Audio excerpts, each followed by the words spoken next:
তোমরা সবাই? আমি সোমা, আমি ভালো আছি। তো আজকে হচ্ছে শুক্রবার। কালকে রাতেও মনে হয় বৃষ্টি হয়েছে, জানো, পুরো রাস্তা ভিজে আছে।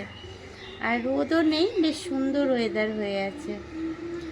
তো আজকে তো শুক্রবার, আজকে একটু যাব, মাছ বাজারে যাব, মাছ কিনতে যাব। আর সুজাতা এখনও আসেনি, তাই ফ্রেশ হয়ে এসে মুখ টুক ধুয়ে এসে একটু বারান্দায় বসলাম। সুজাতা আসুক, তারপরে দেখি বেশি দেরি করলে নিজেই চাটা বানিয়ে নেব। আর এই তো দিনটা শুরু হলো আজকে এইভাবে। তো চলো, থাকো সারাদিন আমার সঙ্গে।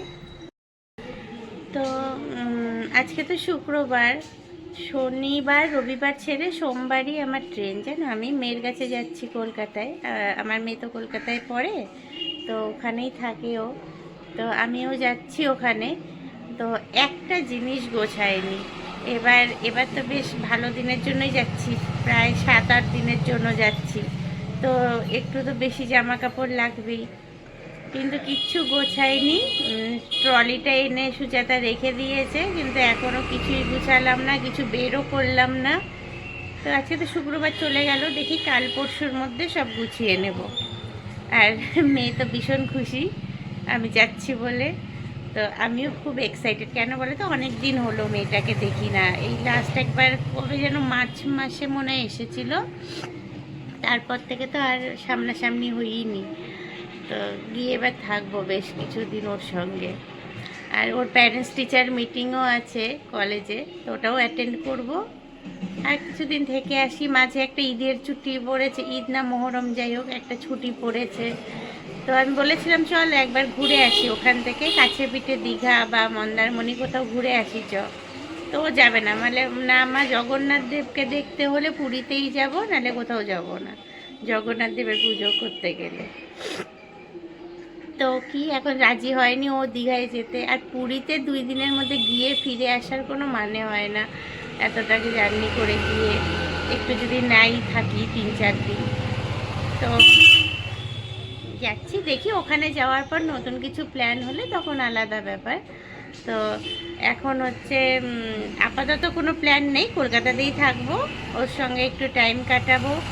ওর শুক্রবার থেকে, বৃহস্পতিবার থেকে ওরও ছুটি পড়ে যাবে মনে হয়, মানে নেক্সট বৃহস্পতিবার থেকে।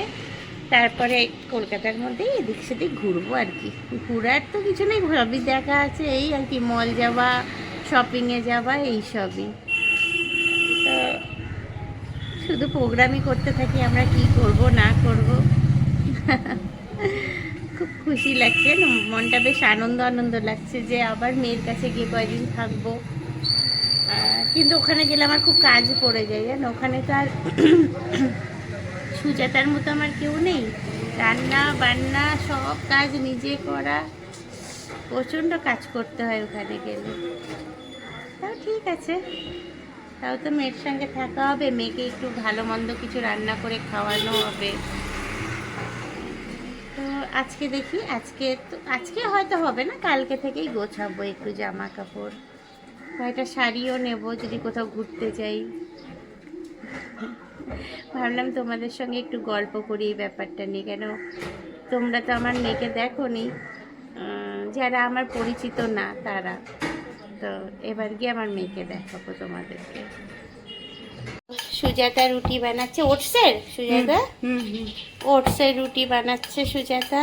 আর এই যে সবজিও হয়ে গেছে, রুটিটা ভাজা হয়ে গেলে ব্রেকফাস্ট করে নেব। ঠিক আছে, বানাও।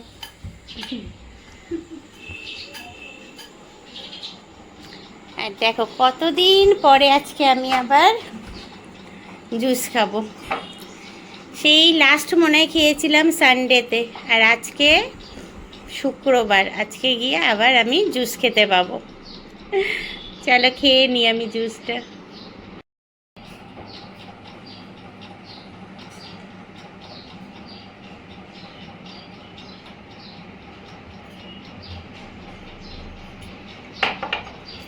মোচ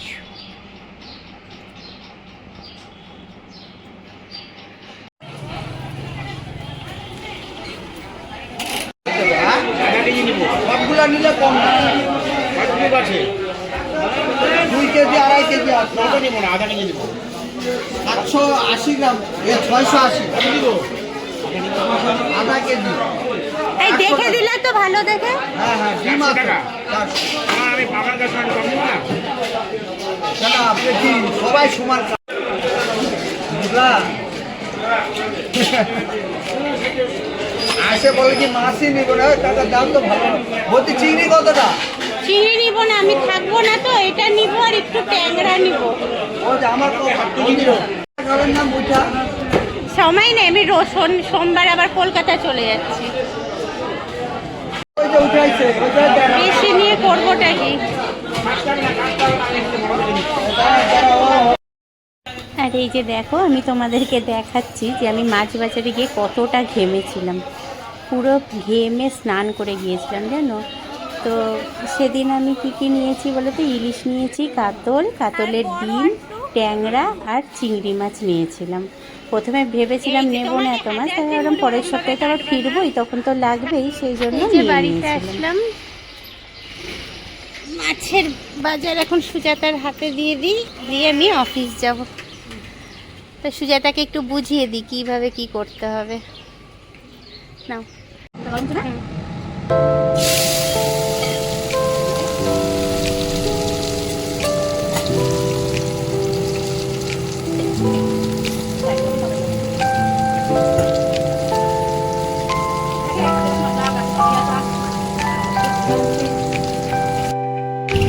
এটা হচ্ছে বিকেলে অফিস থেকে বেরোনোর সময় একটুখানি ভিডিও করেছিলাম, তো ওটাই তোমাদেরকে দেখাচ্ছি যে অফিস থেকে বেরোলাম।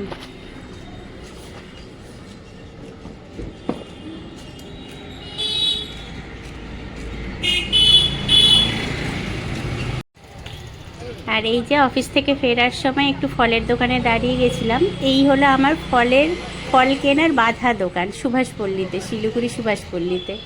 আমি এই যে এই ভাইয়ের থেকে ছাড়া কোথাও ফল কিনি না জানো। সুভাষপল্লীতে যখনই ফল কিনি ওর কাছেই কিনি। মাঝে সাঝে একটা দুটো এদিক ওদিক কিনলেও মেন ফল আমি ওর কাছ থেকেই নিই। ল্যাংড়া বলে না ন্যাংড়া বলে? ল্যাংড়া। এই যে ফল নিয়ে ফিরলাম, তোমাদেরকে দেখালাম ফল কিনেছিলাম, এই ফলগুলো নিয়ে ফিরলাম। এখানে আম নিয়েছি, পেঁপে নিয়েছি আর একটা বিউটি পেয়ার নিয়েছি। তো চলো রেখে আসি ফলগুলো।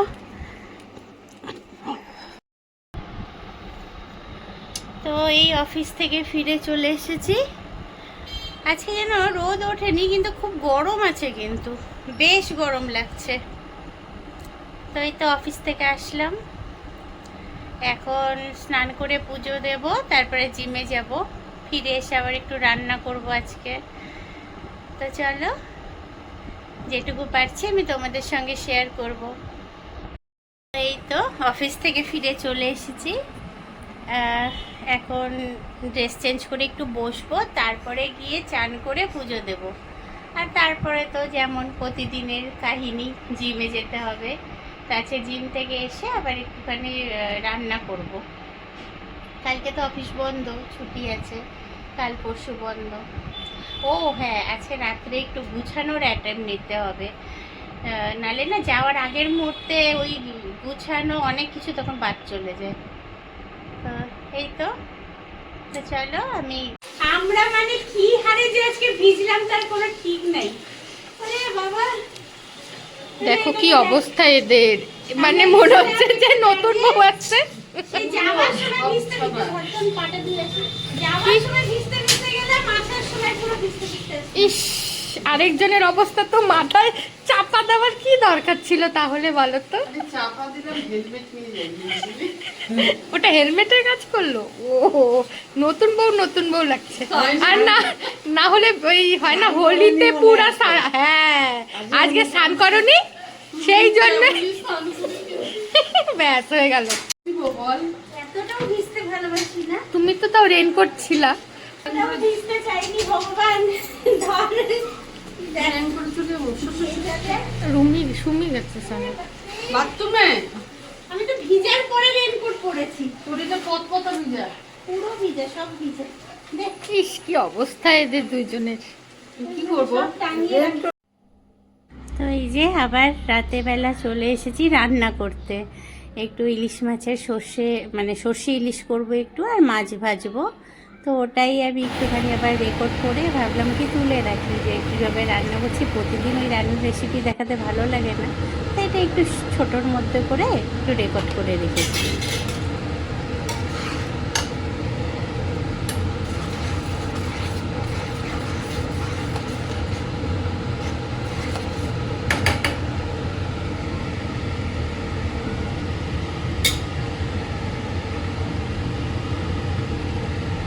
এই যে আজকে রাত্রে আবার ইলিশ মাছের ভাপা বানাচ্ছি।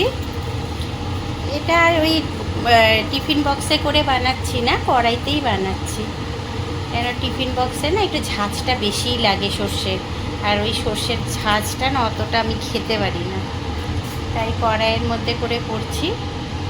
এই অল্প আছে একটু দেওয়া থাক, কিছুক্ষণ পরেই নামিয়ে নেব। এই দেখো আমার সর্ষে ইলিশ হয়ে গেছে, এটা তৈরি হয়ে গেছে। এখন কি করব,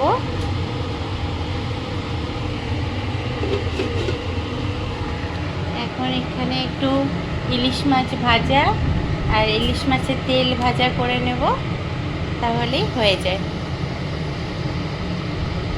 তেল গরম হয়ে গেছে।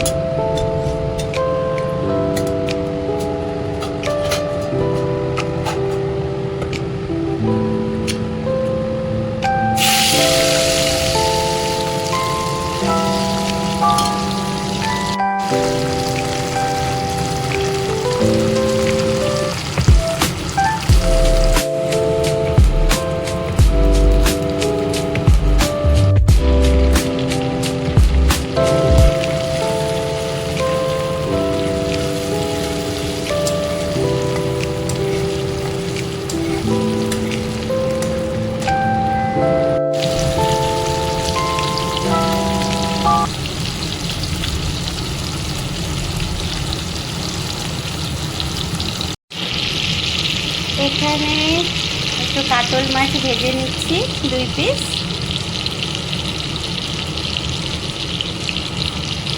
এই ইলিশ মাছ ভাজার যে তেলটা ছিল ওর মধ্যে আরেকটু তেল দিয়ে কাতল মাছটাও ভেজে নিচ্ছি।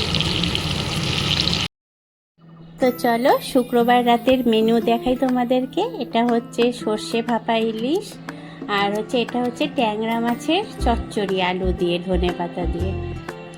আর তার পাশে এটা আছে, এটা আগেই খাওয়া হয়ে গেছে, চিংড়ি মাছ দিয়ে ঝিঙে দিয়ে একটা সবজি। আর এখানে ইলিশ মাছ ভাজা, ইলিশ মাছের তেল, আর ওইদিকে তো কাতল মাছটা ভাজা হচ্ছিল। তো এই ছিল হচ্ছে শুক্রবার রাতের মেনু।